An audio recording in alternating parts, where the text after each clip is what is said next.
Nina uhakika wewe ni kati ya wale wanawake ambao uliambiwa ukishamaliza hedhi ni lazima ujisafishe vizuri sana ili kuwa msafi, kujiandaa aidha kwa ajili ya siku zinazofuata kwa ajili ya tendo au kuwa salama.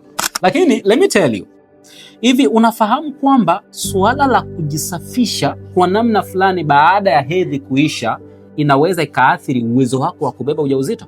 Okay, unaweza usinielewe. Namaanisha hivi, kujisafisha kupindukia ama kutumia sabuni ambazo ni descendant ama kutumia viambata ambavyo ni vyenye kemikali au dawa fulani baada ya kumaliza hedhi kwa lengo la kujitwarisha ama kujisafisha uwe vizuri zaidi, linaweza kuathiri uwezo wa wewe kubeba ujauzito. Nikiwa na maana ya kwamba baada ya kipindi cha hedhi ni kipindi ambacho unajiandaa kwa ajili ya ule ukuta wa mji wa uzazi kujijenga upya, ili in case ikitokea kipindi cha ovulation umebeba ujauzito, mimba iweze kutungwa. Sasa utakapokuwa unafanya dotching tunaita, yani unajisafisha kupindukia kwa kutumia labda dawa, kemikali, unafanya altering ama unaathiri ile pH ya eneo la ndani ya mji wa uzazi. Kwa mazingira haya yanaweza kupelekea ugumu wa mbegu za mwanaume kusurvive katika yale maeneo ya shingo ya kizazi na kwenye mji wa uzazi ili kuweza kubeba ujauzito.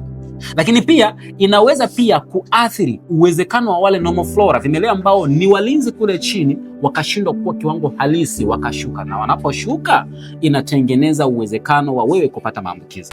Kumbuka, unapomaliza hedhi ile shingo ya kizazi inavorudi kujibana, kujifunga, sometimes bado unakuta kuna uwazi. Kwa hiyo unapoanza kutumia dawa na kemikali kujisafisha, unaruhusu baadhi ya vimelea ambao wako chini kwenye eneo la shingo ya kizazi au kwenye uke wakaingia kwenye tundu la shingo ya kizazi, na pale pale ukapata uwezekano wa kupata maambukizi ya PID. Na hapa ndipo wengi wao wanajiuliza, sasa kuaje mwanamke anapata PID na hajawahi kushiriki tendo la kujamiiana? Ni kwa sababu ya tabia hii. Kwa kama wewe ni mmoja wale ambao baada ya kumaliza hedhi unatafuta sijui dawa, unatafuta sijui sabuni, unatafuta vitu gani kutaka kunawia kule kujisafisha, stop it. You will suffer ukitafuta mtoto kwa muda mrefu. Na kukumbusha, mtoto ni mpango wa Mungu kwa maisha yanaendelea, lakini ukishare na mwanamke mwingine unakuwa umefanya jambo moja kubwa sana, na Mungu akubariki sana.